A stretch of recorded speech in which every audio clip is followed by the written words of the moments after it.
మార్గశిర లక్ష్మీవారపు నోము కథ. పూర్వకాలంలో ఒక పల్లెటూరు ఎందక బ్రాహ్మణుడుండేవాడు. అతనికి మొదటి భార్యకొక కూతురు గుణవతి. ప్రతిరోజు ఆ బాలిక మట్టితో లక్ష్మీదేవి బొమ్మను చేసి ఆడుకుంటూ ఉండేది. సవితి తల్లి ఆమెకు తన బిడ్డనెత్తుకొని ఆడించుటకు బెల్లం ముక్క పెడుతూ ఉండేది.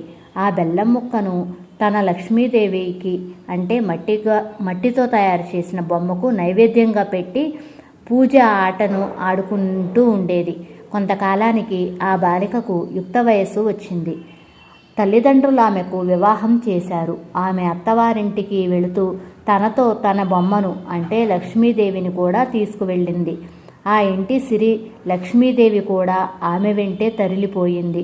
అందువల్ల ఆమె పుట్టింటి వారికి దారిద్ర్యము, అత్తింటి వారికి సిరి సంపదలు కలిగాయి. పుట్టింటి వారు దారిద్ర్యముతో బాధపడుతున్నారని తెలుసుకున్నది. తన సవితి తమ్ముడిని పిలిపించి ఒక చేతి కర్రను దొలిపించి అందులో నాణెములు పోసి దానిని తన తమ్ముడికిచ్చి ఇంటికి పంపించింది. స్వగ్రామానికి వస్తూ మార్గమధ్యంలో కాలకృత్యాలు తెచ్చుకోవటానికి చెరువు గట్టున ఆగాడు. చేతినున్న కర్రను అక్కడ గల చెట్టుకు చేరవేశాడు. తిరిగి వచ్చి చూసేసరికి ఆ కర్ర కనపడలేదు. మార్గస్థులెవరో తీసుకువెళ్ళిపోయారు. అతడు ఉత్త చేతులతో ఇంటికి వెళ్ళిపోయాడు. మరి కొంతకాలానికి వాళ్ళ పరిస్థితిలో ఏ మార్పు లేకుండా దారిద్ర్యముతో బాధపడుతూ ఉన్నారని తెలుసుకున్నది. తమ్ముణ్ణి పిలిపించి చెప్పులలో వరహాలు పోయించి కుట్టించి దానిని తన సవితి తమ్మునకిచ్చి తండ్రికి ఇవ్వవలసిందిగా చెప్పసాగి పంపింది. మార్గమధ్యంలో గల చెరువున దాహం తీర్చుకొనుటకై జోళ్లు గట్టున విడిచి నీళ్లు తాగి వచ్చి చూడగా అవి లేవు. వాటిని ఒక కుక్క నోట కరుచుకుపోయింది. మరికొంతకాలానికి తమ్ముణ్ణి పిలిచి కుటుంబ పరిస్థితి అడిగి తెలుసుకున్నది. బాగా ఆలోచించి ఒక గుమ్మడికాయలో వరహాలు పోయించి ముచ్చిగా బిగించి దానిని తమ్మునికిచ్చింది. ఇంటికి పట్టుకు వెళ్ళి తల్లికిమ్మని చెప్పింది. మార్గమధ్యంలో గట్టున గుమ్మడికాయను నుంచి తాను కాళ్ళు కడుక్కొని చద్దిని తింటుండగా బాటసారి ఒకడు గుమ్మడికాయను చూచి పట్టుకుని వెళ్ళిపోయాడు. మరికొంతకాలానికి ఆమె పుట్టింటికి వచ్చింది. వారి పరిస్థితి దుర్భరంగా ఉండటం చూసి ఎంతగానో విచారించింది.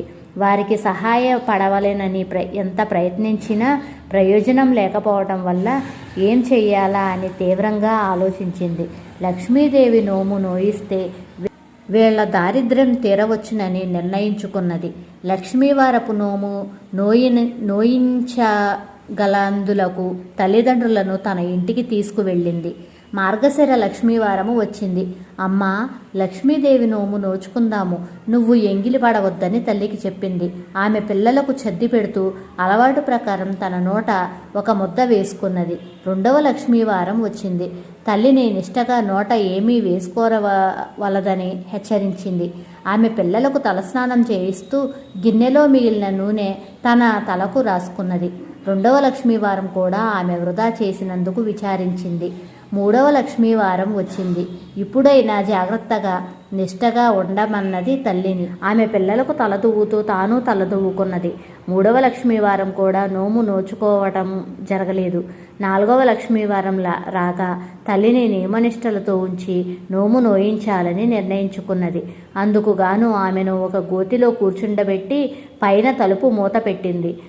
పిల్లలు అరటిపండ్లు తింటూ తొక్కలను ఆ గోతిలో వేశారు.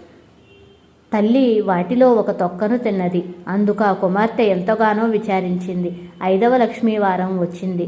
ఎలాగైనా తల్లి చేత నోము నోయించాలని ఆమె చీర కొంగును తన చీర కొంగునకు కట్టుకొని ఏ విధమైన నియమభంగం కలగకుండా జాగ్రత్త పడింది. తనతో పాటు తన తల్లితో కూడా లక్ష్మీవారపు నోము నోయించింది. నైవేద్యముగా పెట్టిన పూర్ణపు కుడుములలో తాను పెట్టిన వాటిని లక్ష్మీదేవి స్వీకరించి ఆమె తల్లి పెట్టిన వాటిని స్వీకరించలేదు. ఏమిటి తల్లి, ఎందువల్ల నా తల్లి పెట్టిన నైవేద్యాన్ని స్వీకరించలేదు?